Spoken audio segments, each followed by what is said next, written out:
Hi, Flagg. Thank you for joining us. I'm really excited to have this conversation. I'm really excited about this event that you've helped us put together. In addition to teaching the class on Alexander Solzhenitsyn's The Gulag Archipelago, we're going to be watching this film, The Women in the Gulag, Women in the Gulag, and talking with its creator, the film's creator, as well as the author of the book that sort of inspired the film. And I'm curious, from your perspective as our instructor for the Gulag Archipelago, why was this an important story to tell as well? Why have this event? Well, I'm lucky enough to be involved with an organization called the Victims of Communism Memorial Foundation, and they actually had an event when the film came out in 2017 to kind of be the first people to screen it in Washington, D.C. And I saw it there and was just very, very moved by it. And, it's a nice compliment to someone who really doesn't know much maybe about the history of the Soviet Union and is interested in authors like Solzhenitsyn. The book and the film do a wonderful job of kind of shining a light on some of the people, some of the victims who we don't think about, lots of whom were women, very ordinary people, many of them. And Marianna Yarovskaya, the director, just tells their story and kind of allows these victims to remember, concrete details about what it was like to be persecuted. And so I just think it makes a great compliment to people who are interested in reading Solzhenitsyn. So, at one point, you described reading this book as maybe a kind of obligation. Maybe those were the words you used, but it's not an easy book to read. Don't get me wrong, the prose is sparkling, and sometimes there's a weird disjunct between how fun it is to read the prose, how much the prose is sort of effervescent and leavening, and then the content of what he's talking about is just so weighs so heavily on you. So I'm curious about. I guess I'm curious about why do more? I mean, you say it's important to hear these stories, and that seems right, but it seems also important to say sort of exactly why it is such a moral, it weighs so heavily on our conscience, and why we should put that on our conscience. Yeah, I think it's easy to kind of forget the magnitude of the suffering in the 20th century, particularly in the Soviet Union at the hands of communism. We tend to think with the collapse of the Soviet Union in 1991, right? It's kind of communism has run its course, although, of course, we have to remember places like China and Cuba and other places are still going strong. So even that isn't quite right. But I don't think people quite understand the magnitude of the suffering. Communism still has a kind of, and socialism still has a kind of popular appeal, especially among young people, and they don't really understand what happened in the 20th century. And so I think, we have a kind of moral obligation to help the young, especially, remember really what this dominant fact of the 20th century, the Soviet Union, and over a third of the globe being ruled by communist regimes. People have to remember that, and that means confronting pretty horrific facts about what happened in forced labor camps, which extended the history of these extended for 30 to 40 years. And it's easy to talk about tens of millions of victims, and even that's important to kind of wrap your head around the magnitude of the suffering, but really you don't, I think, appreciate the nature of the suffering unless you are forced to confront it on a kind of personal level. Solzhenitsyn does this quite well, I think, in the Gulag, where he kind of sprinkles this account of this forced labor camp system with concrete details about people he knew. He had all sorts of people write to him and tell him their stories, so these people are included in his narrative. But again, the documentary, I think, introduces you to people who are, when the documentary was filmed, they were still in their 80s and 90s. Some of them I know had never spoken about their experiences before, were sort of relieved that they would finally have the opportunity to tell the truth. And so I just think that will help people and students in particular kind of appreciate the nature of communism and what it meant to live in one of these places. I'm also curious about the nature of talking about these things. Both the book, the book that Solzhenitsyn wrote, the Gulag Archipelago, and this film, they're not strictly like a collection of historical facts that just get sort of spread out before us. They're artfully created. There's decisions made about how to portray things. I'm thinking in particular, very early on, when Solzhenitsyn's talking about his arrest, he keeps asking himself, why didn't I say something? Why didn't I shout out? And at one point he says, I thought confusedly and maybe unclearly that there are only 200 people here, but I would reach 200 million. And it seems like integral to that is making a kind of work of art out of it. And that does seem like it's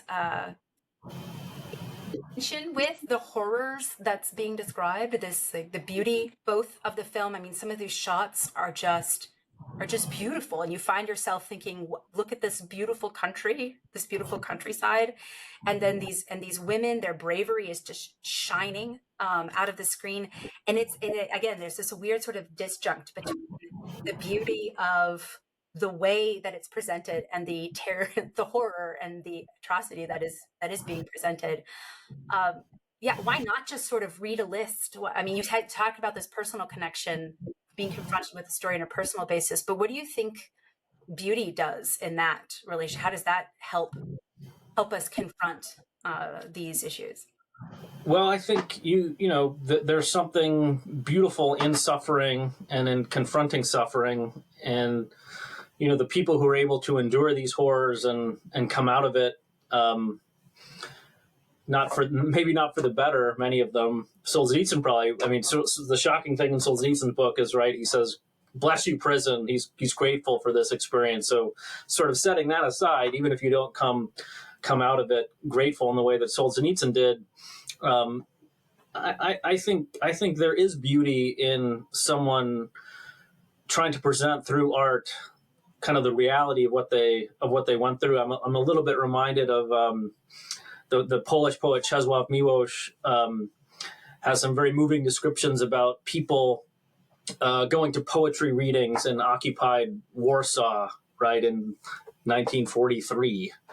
And so oftentimes in the midst of immense suffering, where you might think people are only interested in survival and food, right, the thing most needful for them is art. And so I think the director, Marianna Yarovskaya, and Solzhenitsyn sort of understand the power of art and the power of getting people to appreciate what seems completely foreign to them, allowing this personal perspective to make it more relatable than maybe just an ordinary kind of narrative history would, right, which would probably have lots of facts and statistics and years and this is what started it, sort of causation and all that. But I think ultimately it's literature and art that can make people wrap their head around the magnitude of the phenomenon much better than a traditional history book can.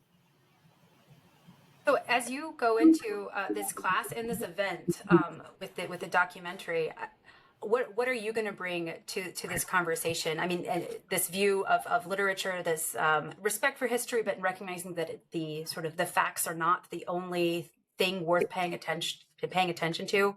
Maybe I'm asking you what you would say to these young people who are starting to read this book, or they'll come to this event and see this film and hopefully read the book on their own. What would you beg them to pay attention to?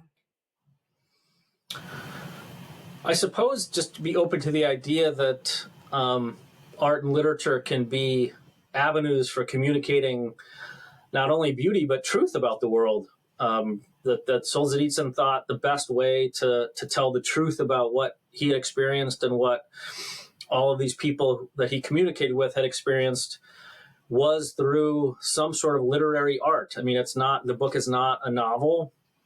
But the subtitle is An Experiment in Literary Investigation. And so Solzhenitsyn seems quite confident that the kind of mode of literature is the most effective truth revealing tool that he can bring to bear to kind of communicate what I think lots of people would just say, well, it's just, unless you've gone through it, you can't possibly imagine, right, what it was like. And I think Solzhenitsyn thought, well, I'm a novelist, I'm an artist. Let's see if I can use the tools in my literary toolbox to really communicate the meaning of communism under the Soviets.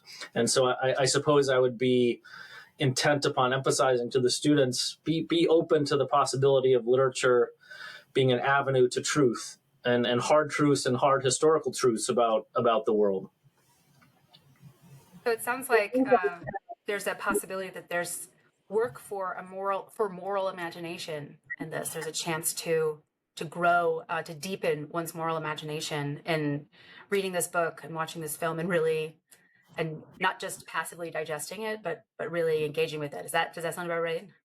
Yeah, I think that's exactly right. Solzhenitsyn wants to make readers really think about how they would have reacted and what they would have done if they had been put in the situations, right? How would they have reacted to interrogation and arrest, and right, would they have believed themselves to be blameless and focused only on survival, or would they have been able to, take a hard look at themselves and wonder, right, whether they would have had the kind of moral resources to survive this ordeal. So I think that's exactly right. The book is not meant to be a kind of passive experience where you say, oh, those poor Russians, or poor Soviets.